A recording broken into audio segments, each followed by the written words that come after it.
Identificar las principales características de los diferentes estilos dominantes en la arquitectura durante la época virreinal.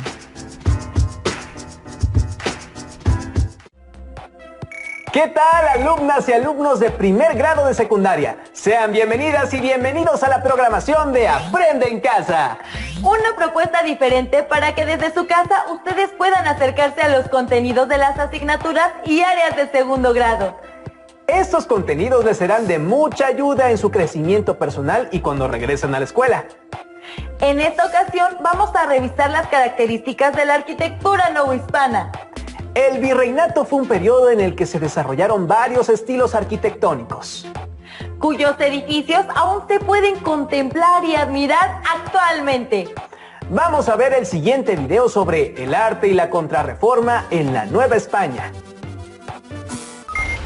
La conquista y la colonización no solo implementaron en la Nueva España la religión y la reorganización política y social, sino también las corrientes culturales y artísticas. ¿Qué estilos artísticos predominaron en la Nueva España? ¿Por qué la mayor parte de la arquitectura, la pintura y la música virreinal expresaban culto al catolicismo y a las festividades religiosas? Veámoslo. Las primeras obras arquitectónicas en la Nueva España, como el Palacio de Cortés, en Cuernavaca, Morelos, y la Casa de Montejo, en Mérida, Yucatán, pertenecen a la corriente artística del plateresco. Este estilo, que surgió en España en el siglo XV, se caracterizó por integrar elementos renacentistas, góticos y musulmanes en las construcciones. En la decoración plasmó elementos de la naturaleza, como guirnaldas y bichos, así como medallones con representaciones de bustos humanos, entre otros elementos. En la Nueva España, los artesanos indígenas añadieron componentes prehispánicos, como imágenes de la flora y fauna características de sus regiones. Un ejemplo es la fachada de la iglesia del convento de Acolman, considerada la joya del plateresco en América.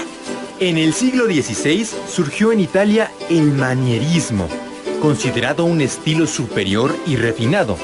En la Nueva España mostró figuras humanas alargadas en la pintura y escultura. En la arquitectura, un ejemplo es la integración de torres en las fachadas de los templos, lo que puede observarse principalmente en las primeras catedrales que se construyeron. Tanto el plateresco como el manierismo fueron los estilos artísticos del siglo XVI y las primeras décadas del siglo XVII en la Nueva España. Para la tercera década del siglo XVII, el estilo que predominó fue el barroco. Veamos por qué. En 1517, en Alemania, el fraile agustino Martín Lutero publicó las 95 tesis en las que cuestionaba a la Iglesia Católica.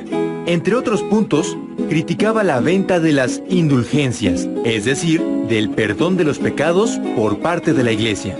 Afirmaba que la salvación provenía únicamente de la gracia de Dios, la cual se podía lograr mediante la fe, por lo que la intervención del clero era innecesaria, así como la adoración a la Virgen y a otros santos. Estas ideas se difundieron por Europa y fueron la base de la Reforma Protestante. La Iglesia se dividió y comenzaron las guerras religiosas entre los católicos y los seguidores de las ideas de Lutero. La Iglesia Católica promovió la Contrarreforma y convocó en 1545 al Concilio de Trento, el cual se realizó en periodos intermitentes. Ahí se determinaron las medidas a seguir para fortalecer a la Iglesia y al papado. España encabezó la Contrarreforma y el rechazo hacia el protestantismo se reflejó en la Nueva España.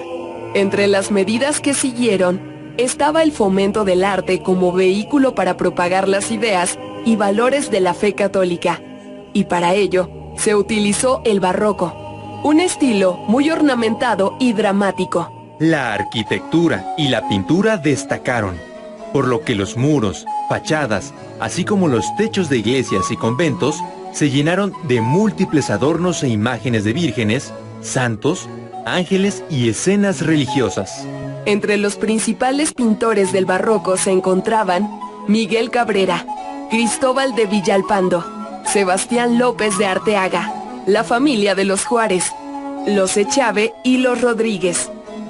En la música destacaron Juan Gutiérrez de Padilla, Francisco López Capillas y Manuel de Sumaya. Y en la literatura, Sor Juana Inés de la Cruz, Carlos de Sigüenza y Góngora y Juan Ruiz de Alarcón fueron sus más importantes exponentes. A diferencia del protestantismo, la Iglesia Católica buscó exaltar a través del arte imágenes de santos, escenas religiosas y milagros para consolidar el culto y conmover al creyente. ¿Qué usos y funciones consideras que tuvo el barroco en el arte y la sociedad? ¿Qué estilos artísticos virreinales identificas en tu comunidad? En efecto, el plateresco, el manierismo, el barroco fueron estilos arquitectónicos que han dejado un importante patrimonio, que es necesario conocer, cuidar, respetar y valorar. Los edificios virreinales son testigos del pasado y forman parte de la cultura e identidad de las mexicanas y mexicanos. Observen el siguiente segmento. Es importante que vean con más detalle las características del barroco y qué aspectos lo distinguen en la arquitectura. Veamos el video El arte novohispano. No pierdan detalle. El barroco es un estilo artístico surgido en Europa. Llegó a Nueva España durante el siglo XVI y fue el predilecto principalmente en arquitectura religiosa, pintura y escultura sacra. En la colonia, esta corriente artística recibió un carácter propio por parte de los artistas de Nueva España, por lo que es conocido como barroco novohispano. El neoclásico llegó a Nueva España en 1780, en la fase final del virreinato. Su estilo se opuso por completo al barroco, prefiriendo las líneas simples, características del arte clásico de Grecia y Roma. En Nueva España fue más común su utilización por las autoridades civiles en la construcción de edificios públicos, y también lo adoptaron pintores y escultores no religiosos. El término barroco en principio significa abigarrado. Y lo que va a ser el barroco como un arte oficial de la Iglesia es ir en contra de la expresión racional que había tenido y que había caracterizado al Renacimiento desde el siglo XIV. América, en los territorios conquistados por el Imperio Español, evidentemente también se traslada el barroco, aunque no se había presentado esa problemática de enfrentamiento con lo que iba a ser el protestantismo. Sin embargo, bueno, irradia, influye y se crea un barroco muy americano, un barroco con distinciones respecto de lo que se daba en Europa. Característica principal es que va en contra de la racionalidad, en contra de los cánones y de la idea de imponer la imagen geométrica que había tenido el Renacimiento. En América y en particular en la Nueva España, ¿cómo se va a distinguir en la arquitectura? Fundamentalmente por la policromía, la gran cantidad de colores que van a surgir en las fachadas y en los interiores. Una aportación del barroco es, como por ejemplo tenemos el caso del retablo de los Reyes a mi espalda, en donde se llega a la máxima expresión del movimiento y de la policromía barroca. Otra característica es esta idea virtual de la falta de peso, de la ingravidez, es también la manera en cómo modifican todos los elementos que originalmente son eminentemente constructivos. En el caso de las fachadas, la presencia de los azulejos, como en el caso de las fachadas de Puebla. En el caso de la Ciudad de México, el tezontle, que es un material rojizo propio del valle, combinado con la cantera y con la chiluca, y esta idea de movilidad, de ingravidez, de sensaciones poco vinculadas con lo terrenal. Eso es lo que buscaba el barroco en general. En el caso de la arquitectura, por ejemplo, lo que tenemos es esta idea de la movilidad, que va en contra del carácter de estabilidad que debe tener y que siempre tuvo la arquitectura. Entonces, movilidad y sensación de ingravidez frente a la lógica del peso que había tenido históricamente la arquitectura. Y la escultura, por ende, también tiene esta misma condición de movilidad, de idea, de sensualidad, porque todo en el barroco se debe de tomar con las sensaciones y a partir de las sensaciones, olvidándose totalmente de todo lo que sería contacto con lógica y razón. ¿Se fijaron? Es muy importante la policromía, la saturación y el movimiento, y en general la grandiosidad como características de la arquitectura barroca. Se trata de la transmisión de un mensaje profundamente religioso a la población novohispana. En la segunda mitad del siglo XVIII llegó a la Nueva España el estilo neoclásico, que rompería con la tradición barroca. ¿Cuáles son las características del neoclásico y en qué se diferencia del barroco? Lo veremos a continuación. El neoclásico, a diferencia del barroco, no tuvo un estilo predominante novohispano, pues en realidad surgió como una recuperación de la herencia cultural clásica. Fue el arquitecto español Manuel Tolsá, quien llegara a la colonia en 1791, el principal exponente de este estilo artístico en arquitectura y escultura.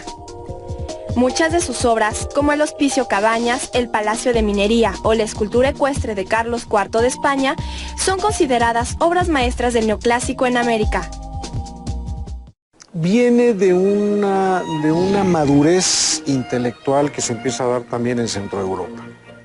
Una madurez intelectual que privilegió el uso de la razón frente a la posibilidad subjetiva que daba la Iglesia Católica.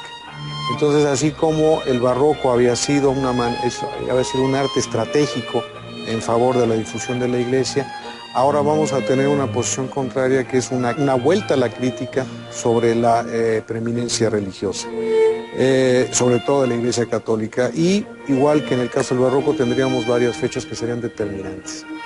1750 para el caso de la Nueva España, el ascenso de la dinastía de los Borbones, dirigiendo el Imperio Español.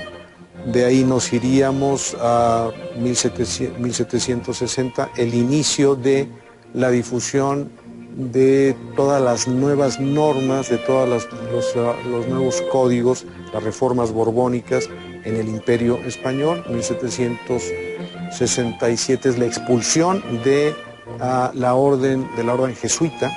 El jesuitismo fue una de las bases más importantes del barroco.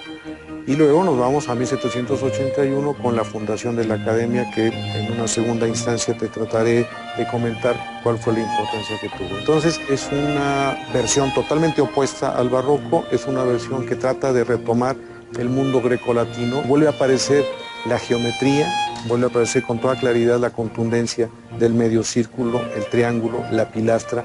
Nada que ver con todas estas fantasías y todos estos vuelos y todas estas ficciones que había planteado el barroco en su origen. Entonces es un movimiento artístico que establece una nueva postura en contra de la irracionalidad, privilegia el aspecto crítico, privilegia el retomar el mundo clásico como la gran materia de conocimiento y de enseñanza para la sociedad. Para entender el gran periodo del neoclásico, que abarca desde la segunda mitad del siglo XVIII hasta los primeros 25-30 años del siglo XIX, hay que partir del ascenso de la dinastía de los Borbones al cargo de la dirección del imperio. Los Borbones de origen francés traen toda esta tradición del nuevo pensamiento que se había inaugurado por Renato Descartes. La Ilustración, que es la que privilegia todo este gran periodo, circula ideas sobre una nueva manera social, sobre una nueva respeto inclusive a lo que después serán los derechos humanos, y viene a terminar en 1789 con la gran guerra de Revolución Francesa, en donde incluso se llega a determinar mediante un decreto: Dios no existe. Esta va a ser la gran posición crítica que va a tomar el neoclásico. Entonces, en el caso de la arquitectura, nos vamos a encontrar con todos estos elementos del mundo grecolatino, con los grandes frontones, con los arcos, con las pilastras que recuerdan al mundo griego y romano. Y en el caso de la pintura ya no aparecen los milagros, ahora va a ser el Antiguo Testamento el que va a dar todas las nuevas temáticas que van a alimentar a esta nueva expresión artística. ¿Quién va a ser el que va a determinar esto? La Academia. La Academia es una de las grandes invenciones del mundo neoclásico. Esto tiene que ver también con esta nueva voluntad, en el caso de los Borbones, de cómo administrar y cómo enseñar el arte. Ahora se van a crear planes de estudio, se van a Se van a volver a crear cánones, se van a dictar normas e inclusive va a haber la prohibición de seguir construyendo y de seguir pintando a la manera barroca. Ahora de lo que se va a tratar es de hacer valer, de considerar como la única posibilidad todos aquellos temas que habían creado los maestros en la academia, con los que se va a enseñar, con los que se va a adiestrar y que van a ser los autorizados por los cabildos para que se lleven a cabo en las iglesias y en los edificios públicos.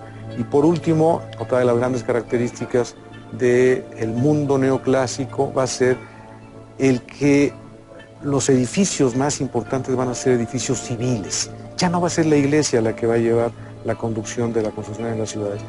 Ahora van a ser los hospitales, las escuelas, los grandes depósitos de alimentos, los edificios militares, los que van a determinar la nueva conformación del paisaje. Va a ser el mundo civil frente al mundo de la iglesia que había privado en el periodo anterior.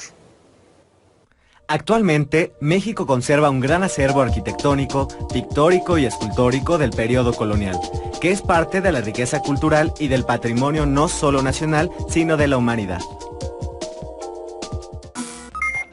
Visto lo anterior, hay que destacar la vuelta al mundo grecolatino que impulsó el neoclásico, así como el uso de la geometría y la influencia de la razón, en contraposición al sentimiento religioso del barroco. Debe resaltarse también que los edificios más destacados del neoclásico eran civiles, ya no religiosos. Antes de finalizar, nuevamente les hacemos un llamado para que fomenten la empatía y el respeto con sus familiares. Debe ser una oportunidad para convivir en armonía con quienes más queremos y más nos quieren. Es momento de hacerlo por ellos. Las y los invitamos a consultar más sobre el tema en su libro de texto de historia. Les dejamos algunas preguntas que les pueden servir para profundizar en lo que acaban de aprender.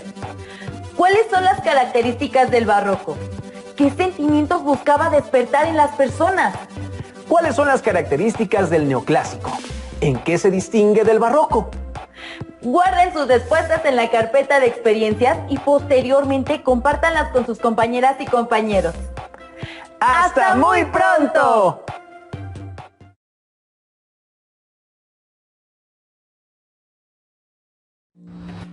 Acabamos de ver en el programa Arquitectura Novohispana de la asignatura Historia una serie de preguntas. Vamos a verlas nuevamente para que las anoten y una vez resueltas las integren a su carpeta de experiencias. ¿Cuáles son las características del barroco?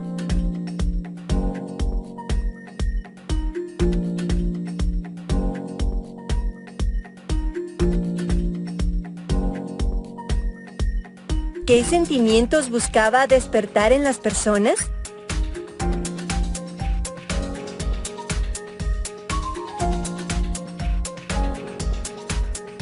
¿Cuáles son las características del neoclásico?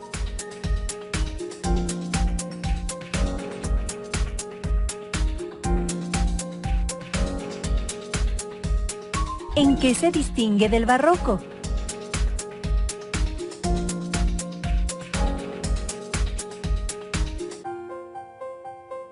También les piden revisar el libro de historia para consultar más sobre el tema. No olviden guardar sus respuestas en la carpeta de experiencias.